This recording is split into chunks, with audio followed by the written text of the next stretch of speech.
So my story starts out about, I was born in 1995, but before that even happened, my mom, she was young when she had me. She was about 16. My dad was 17. Um, my dad's side of the family's from South Jersey. My mom's side's from Philadelphia, South Philadelphia. Before that even happened, drugs and alcohol was already affecting my family. My grandmother ended up getting into a domestic violence dispute with my grandfather, who was under the influence of alcohol and other drugs. She ended up protecting herself and ended up ending his life as everything that happened. She ended up getting charged with aggravated manslaughter, sentenced to 14 years. Boom. Now my mom, who's pregnant with me, no longer has both their parents. They're gone. Dad left the picture. He wasn't around. He was an alcoholic as well. Fast forward, my mom's working 2 jobs. She's doing everything that she could do to take care of me, take care of herself. She ends up getting married to this guy who was a really good dude, but he also was an alcoholic. He took care of us in the beginning. We had a good life. Some things happened, transpired. She ended up getting divorced from him, leaving. We moved back to Philly, and from that point on, things just started getting worse and worse. We didn't really have a lot of money, even though she was doing her best working 2 jobs. We moved about once a year, so I would make friends with people, end up picking up, leaving, make friends with people, end up picking up, leaving. Guys would come in and out of the house. She'd be in one relationship. I'd get close to the guy. Something would happen. She'd be in another relationship. I'd get closer to this guy. Something would happen. And then finally, about the age of 12, 13, I started experimenting with alcohol and marijuana. I started skipping school, hanging around people I shouldn't have been hanging out with, people that were older than me. And it just led me down a really dark and darker path. I stopped listening to my mom. I got in trouble for truancy. Law got involved. I got expelled from the Catholic school I was going to. Went to public school. Got expelled from public school. Ended up going to juvenile detention. The first place, I think I did about 11 and a half, 12 months. Came home. Was literally home for not even the whole summer. I want to say 2.5, maybe 3 months. Got violated for probation, and I got sent all the way to Herman, PA. I don't know if you guys know where that's at. That's like 4 hours away. It's like right next to Pittsburgh. And I did good out there, bro. I joined the wrestling team. I was this close to getting my diploma. Credit systems are different from out there to over here in Philadelphia. So when I came back home, I ended up doing like 24 and a half months over there. Like it was a long, I went in when I was 14.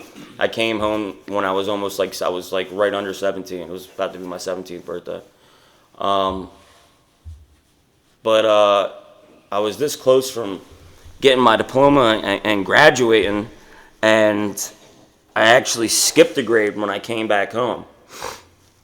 Now, when I came back home, same thing. I thought I knew what I was doing. I was just about to be 17. I started hanging with some of the same people, but they weren't really using or doing anything bad. My mom at the time ended up getting cancer where her lymph nodes are at. And she was with my stepdad, who's my stepdad now to this day.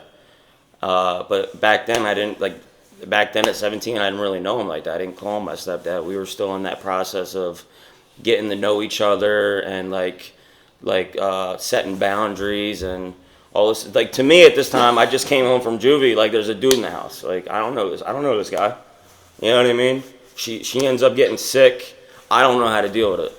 I suppress my feelings. I start hanging out with my best friend at the time. His name was Alan Pipkin, and going over there, like basically living there all day, every day. His room was in the basement, so the whole basement floor was his room. We just literally, I would smoke myself into a catatonic state every day.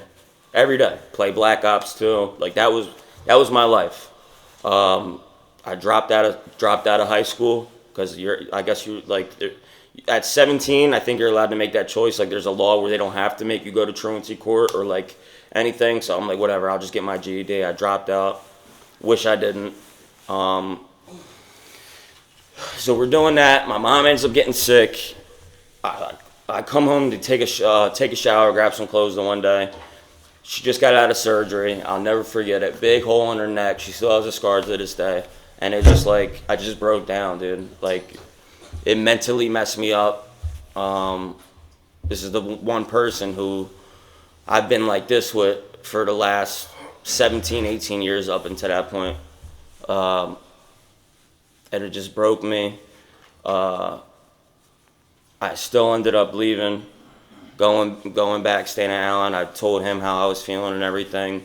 Ended up going back home, staying there for like a week. While I was back at my mom's house, my buddy ended up getting into a really bad motorcycle accident. He had a Gixxer.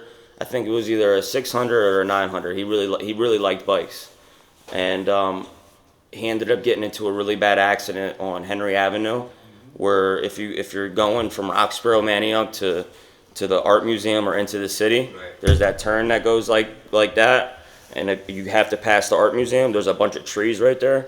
He ended up getting into a really bad accident. This was like June 20th, 2012. He didn't make it. I got a tattoo right here, same tattoo he had that says RIP, his name, literally same tattoo to remember him by and everything. So that was the first time I experienced any like real type of death or like loss, and I didn't know how to cope with it. I didn't want to. All the other people were really like using drugs, like really bad drugs at the time, so I wasn't really connecting with them. He was like the only person that he smoked and drank. So in my mind, at the time, I'm a kid. I'm not really thinking that's as bad as people that are doing pills and all this other stuff.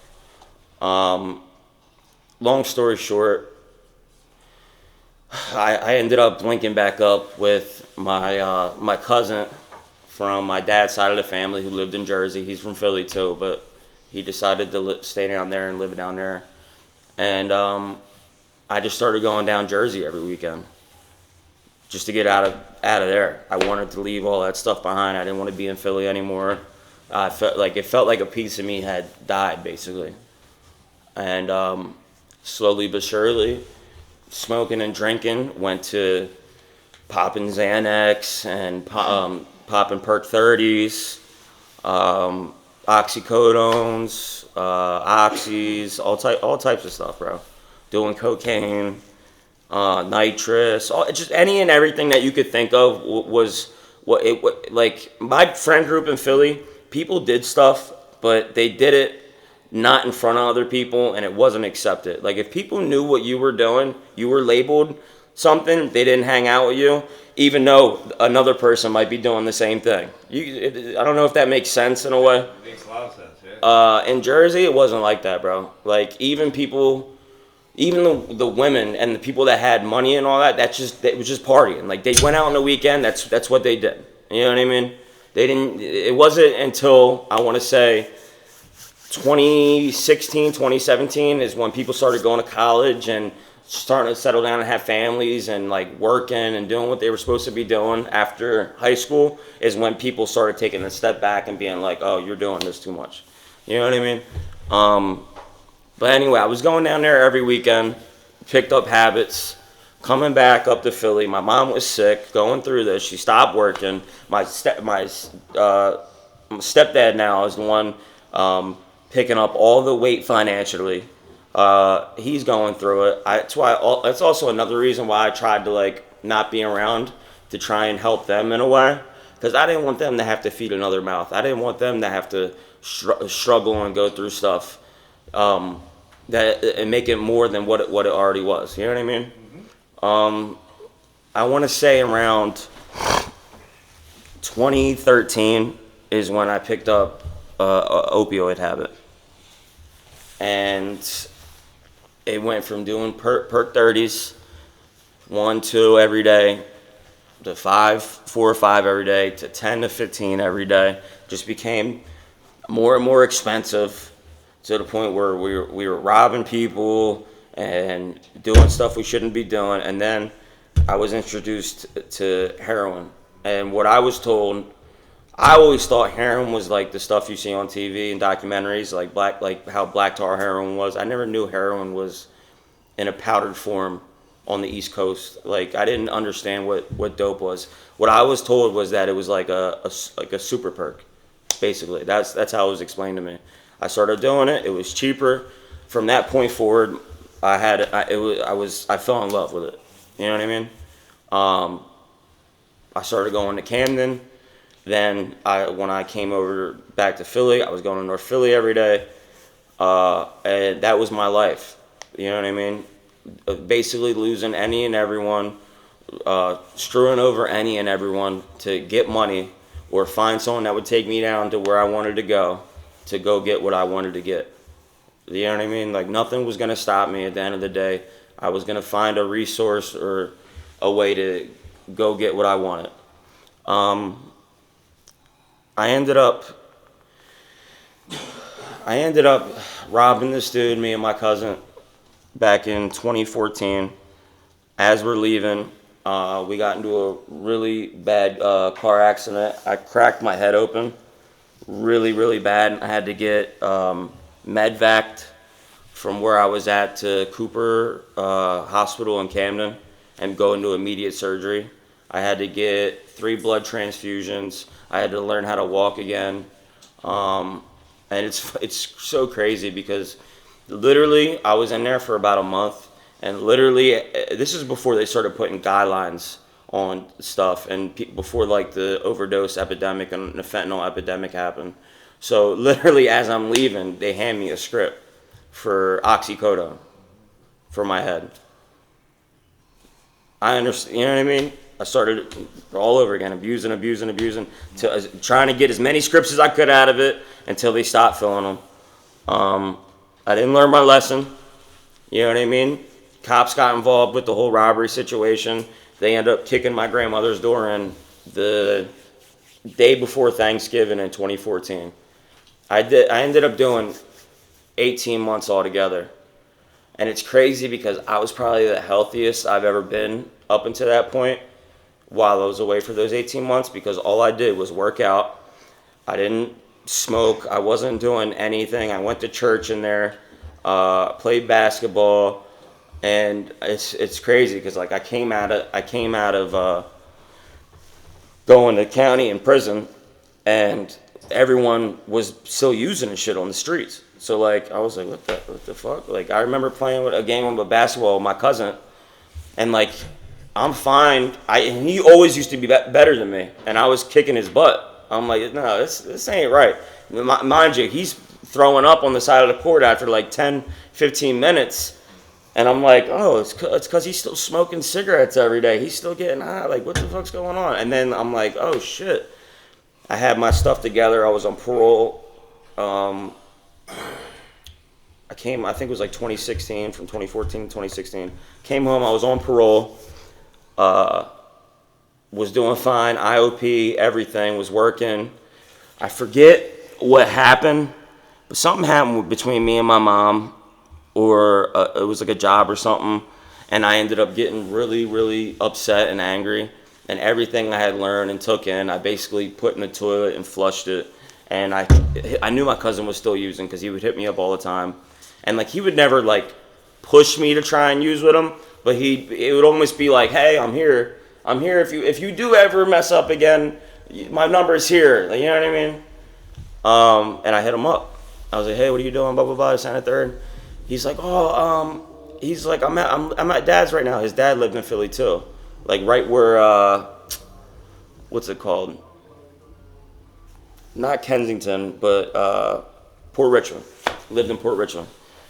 So he ended up coming down in the city, meeting me, and we went to go cop and go back to his dad's house. We are gonna meet up with some girls and everything. And then for some reason, I ended up getting greedy or whatever, and I was like, no, let's go grab more real quick. We ended up going grab more. The paddy wagon pulls up. All these cop cars pull up.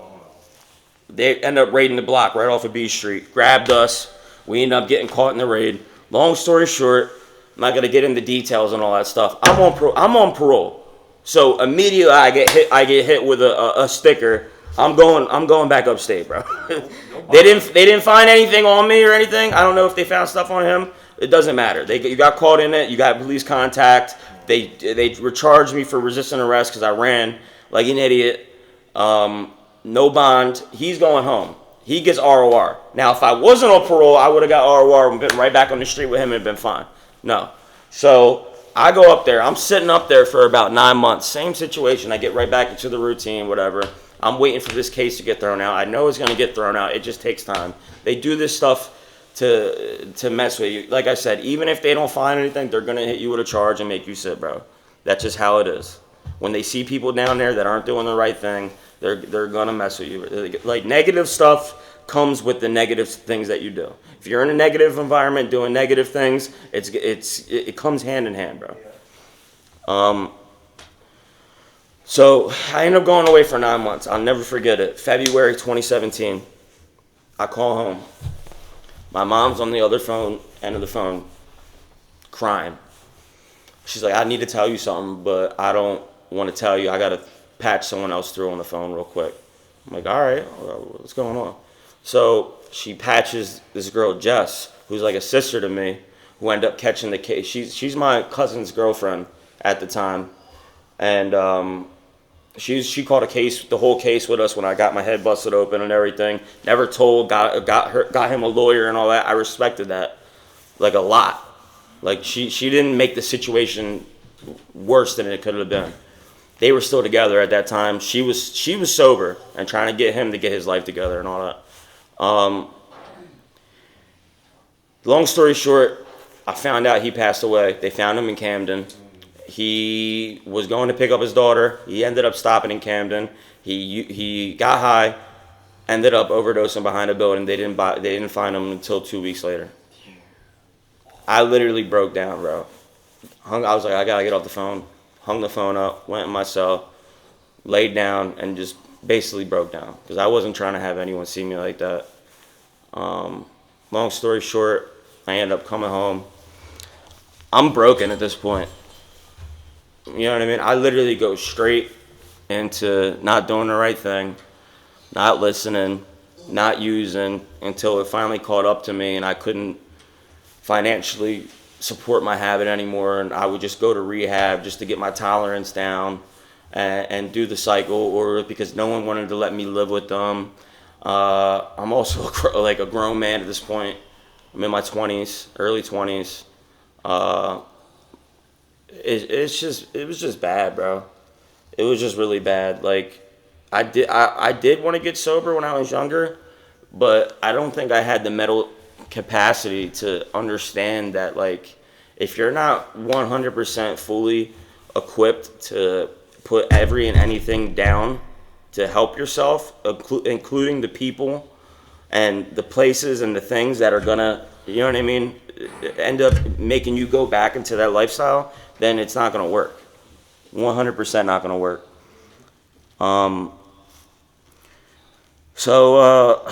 We end up moving out of I'm sorry. My baby brother, my mom got pregnant with my stepdad. My baby brother was born April 21st, 2017. So I came home. She gave birth to my baby brother. That helped a little bit because it was like it's basically another little spitting image of me. Yeah. I love him to death, man, even to this day. And but like we got out of Philly, we moved into Havertown, which is right next to Upper Darby. We were living out there. I was still doing the same thing. So like I wasn't allowed to live there anymore, and I don't blame them. You know what I mean? I don't blame them because now there's another kid that's a baby who doesn't need to be brought into that. You know what I mean? So I was running the streets, doing the rehab thing, running the streets, catching cases, getting put on probation, blah, blah, blah, blah, blah, blah, blah, blah, blah. It was just a repeated cycle, bro. Repeated cycle from, like I said, 2017. So almost, that was like 8 years ago, dude. 8 years ago, back and forth, back and forth, back and forth, back and forth. I ended up meeting this girl, 2018, 2019. We got together. Long story short, COVID happened. We moved in together. We were working. Same thing, man. I had like 16 months under my belt. We were living together and all that. But it was the most toxic relationship that you could ever think of. You know what I mean? Toxic, dude. And I don't even consider it love now that I look back on it. I think we were just with each other because we were scared to be alone. Like, yeah, exactly. Like I think we were just scared to be alone, and it was just easier to be with each other and go through the BS than to be alone and not have anybody and you know what I mean, waver through it all.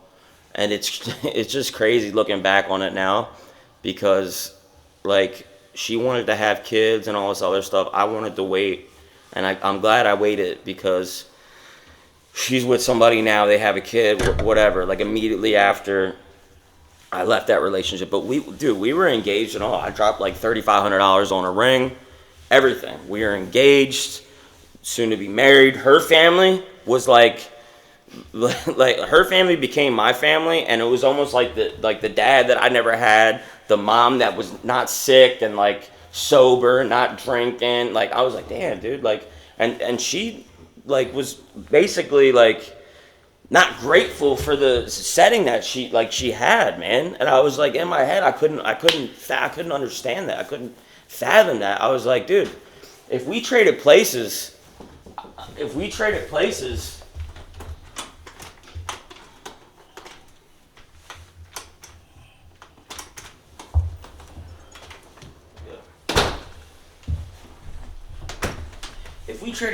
I'd be eternally grateful. I'd probably be in a way better position than I am now. Not only like physically, but like mentally too, man.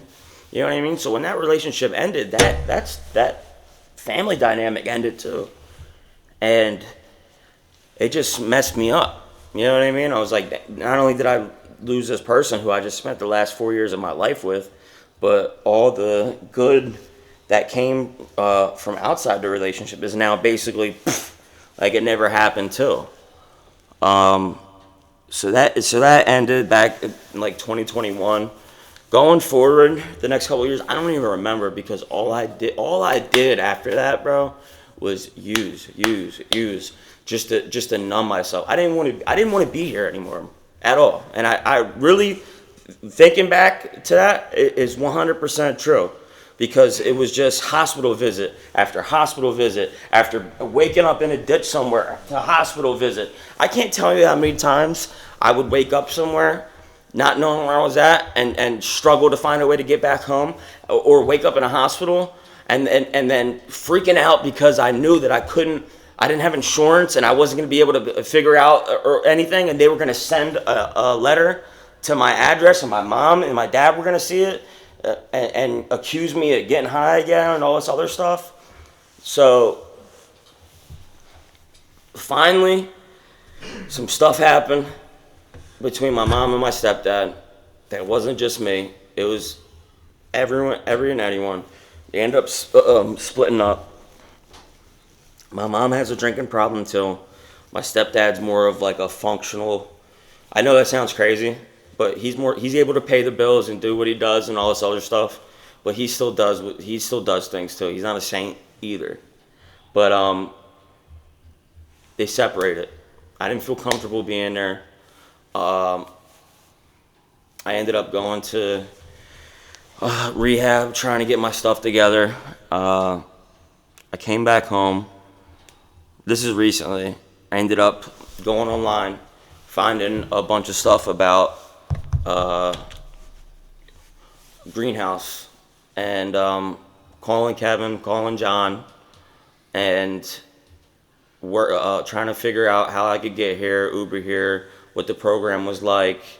I was scared, I was nervous, but I didn't have anything left in the tank, dude.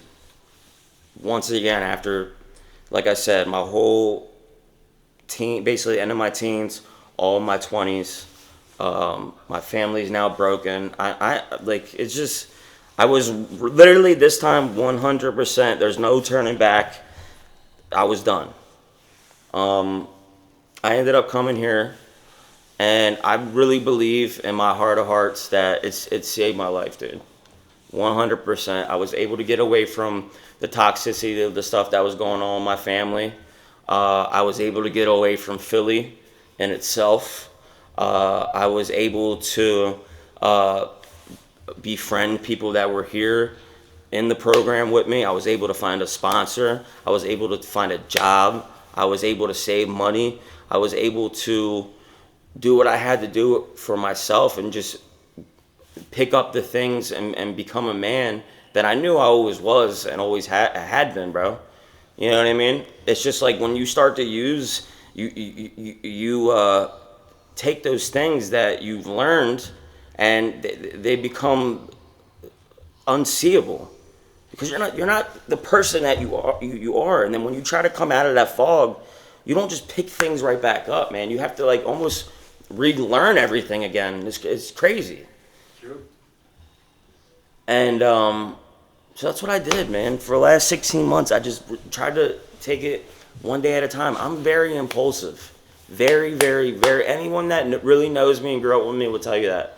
So the hardest thing for me that I had to learn that about myself.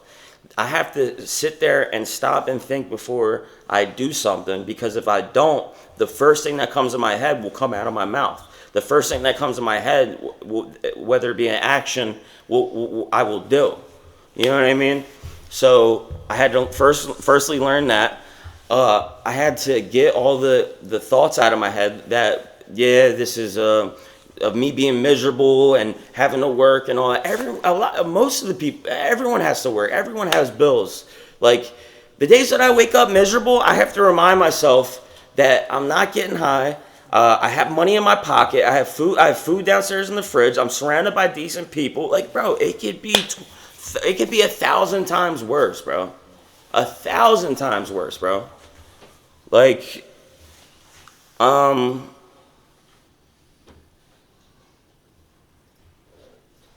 I'm just grateful. At the end of the day, I'm really grateful. I'm praying that I can fix things with my family going forward. I miss my little brother. I know they might never be how they used to be. And like I said, that's not my choice or decision at the end of the day, but I know what I could do from at least my side, you know? I know what I could do for myself to make it seem better and be able to work. I can't control what the next person does. I can't control what my mom does. I can't control what my dad does. But I can control my own actions and my own thoughts and do what I do my absolute best to make that work. I forgot one thing too. Before I met my ex-fiance, I was using so much that I ended up blowing my kidneys and my liver out and having to be hooked on a machine for dialysis. So think about that. Got my head cracked open. Did about, I want to say, 4 years together. Probably more than that, because I'm not even counting county time in prison for drugs and alcohol. Destroyed my body. Well, I couldn't even walk. Not just when I got my head cracked open. When that stuff happened with my organs, I had to go to dialysis every day for 4 hours a day. The only 24-year-old in there, bro. You look around, there's people that are old. Watch it. But I'm saying not because they're not there because they're there because their bodies are giving out, man. And I was still using at that. I was still. That's how crazy. That's how crazy. That could you like, bro? I'm here because of that, and I'm still using. And these doctors are like, they're not gonna not try, like, still do the dialysis, but they're looking at me like, dude, you need help, man. Like that's how sick I was. I would have tube my chest still going down to Kensington, like it was normal, dude. Like this is, bro. I pray everybody in this room, everybody outside of this room, can get the help that they need, not only for themselves but for their family. I was reading statistics on my phone before I came in here to sit down.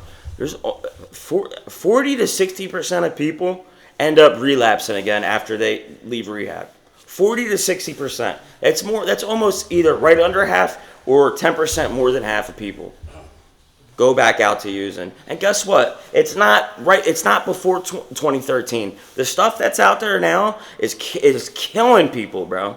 It's killing people. Like killing people. Losing limbs. Like, remember when you were younger and you would see the crocodile stuff? You ever hear the crocodile stuff that they had in Russia? Yep. And people, we were like, why are people doing that? It's mixed with this stuff that's literally what's going on now. Literally. It's not called the same thing, but it might as well be. It might as well be the same thing. And like, people are still doing it. And I don't blame them, because I was the same. I was doing it too. Doing it too, not caring. Like, it's sad, bro. It's sad, bro.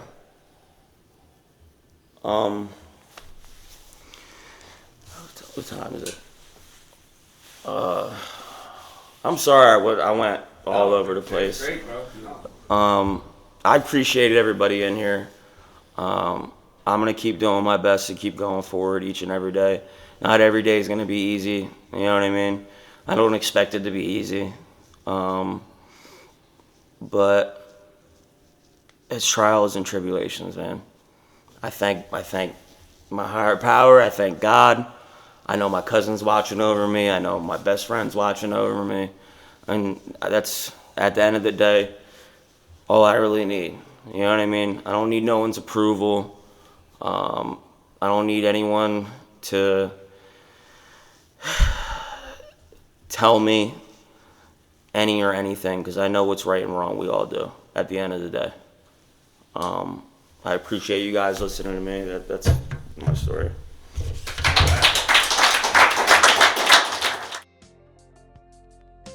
Visit our website, ghproject.org, and you can donate at ghproject.org/donate. Like and follow us on Facebook. Follow us on Instagram. And you can email us at info@ghproject.org.